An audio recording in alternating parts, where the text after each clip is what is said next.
मेरी बस होगी, हम अब माफ कर दो बस मुझे। नजाकत, हाँ जी प्लीज जी। बहुत हो गया, प्लीज मेरी आंखों के सामने से सब चले जाओ, मुझे बहुत गुस्सा आ रहा है तुम पे।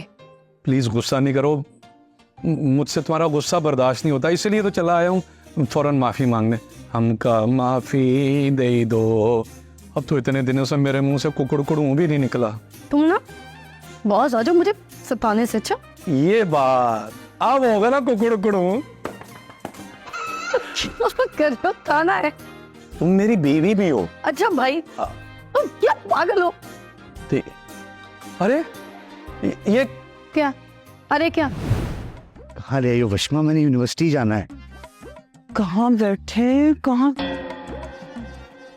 वहाँ बैठते हैं। एक मिनट, कहाँ बैठते हैं? मैंने यूनिवर्सिटी जाना है, वहाँ बैठते हैं। चलो ना बताती हूँ, यहाँ बैठो। और ये तुमने क्या यूनिवर्सिटी जाने की रट लगाई हुई है? मैंने भी वहीं जाना है जहाँ तुमने जाना, ठीक है? तुम्हें क्या लगता है कि तुम्हें पढ़ाई का ख्याल और मुझे नहीं है? जी जी जी जी बिल्कुल नजर आ रहा है।